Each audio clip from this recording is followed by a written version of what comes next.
السلام علیکم ورحمۃ اللہ وبرکاتہ۔ الکریم ہیلتھ ٹپس میں خوش آمدید۔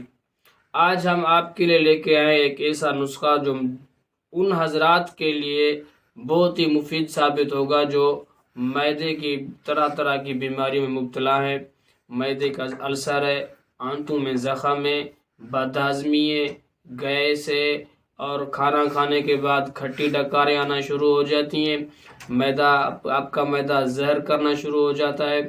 ان سب بیماریوں کے لیے آپ کو ایک ایسا نسخہ بتانے والا ہوں، آپ وہ دوائی کھائیں، آپ کے معدے کو ایسا سکون ملے گا، اتنا آپ کا معدہ تندرست اور توانا ہو جائے گا کہ آپ ایسے محسوس کریں گے کہ آپ کا معدہ بالکل ٹھنڈا ہو چکا ہے۔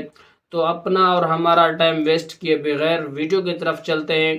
تب تک کے لیے آپ ہمارے چینل الکریم ہیلتھ ٹپس کو سبسکرائب کریں، ویڈیو کو لائک کریں اور بیل کے آئیکن کو دبانا مت بھولیں۔ تو اس نسخے میں جو چیزیں ہیں میں آپ کو وہ ترتیب کے ساتھ بتاؤں گا۔ ایک چھوٹی سی ریکویسٹ ہے کہ آپ نے ویڈیو کو اسکپ نہیں کرنا، آپ ویڈیو پوری دیکھیں۔ سب سے پہلے آپ نے لے لینی ہے ملٹھی 100 گرام، اور دوسری چیز آپ نے لینی ہے کشنیز، وہ بھی 100 گرام لے لیں، اور گوند کیکر لے لیں، وہ بھی آپ 100 گرام لے لیں، رال سفید لے لیں، وہ بھی 100 گرام، اور چینی لے لیں 100 گرام۔ ان سبھی دوائیوں کو آپ کسی ہاون دستے میں یا کسی گرینڈر وغیرہ میں ڈال کے آپ اچھی طرح سے ان کو صفوف بنا لیں، اور اس میں چینی ایڈ کر کے آپ کا یہ صفوف آپ کی پھکی تیار ہو گئی ہے۔ ابھی اس کا کھانے کا طریقہ بھی بالکل ایزی ہے اور بالکل آسان ہے۔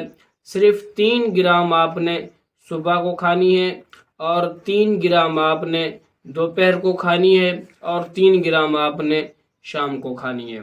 تو کھانا کس کے ساتھ ہے؟ آپ اس دوائی کو پانی کے ساتھ بھی کھا سکتے ہیں، دودھ کے ساتھ بھی کھا سکتے ہیں، اور اس کے استعمال سے یہ دوا اتنی زبردست دوا ہے کہ معدے اور آنتڑیوں کا زخم بالخصوص یہ دوا ان کے لیے بہت ہی مفید ہوگی جن لوگوں کو معدے اور آنتڑیوں میں زخم ہے یا معدے کا السر ہے، اور ان مریضوں کے لیے یہ مجرب ترین دوا ثابت ہوگی۔ اگر ہماری ویڈیو اچھی لگی ہو تو ہمارے چینل الکریم ہیلتھ ٹپس کو سبسکرائب کریں، ویڈیو کو لائک کریں اور بیل کے آئیکن دبانا مت بھولیں۔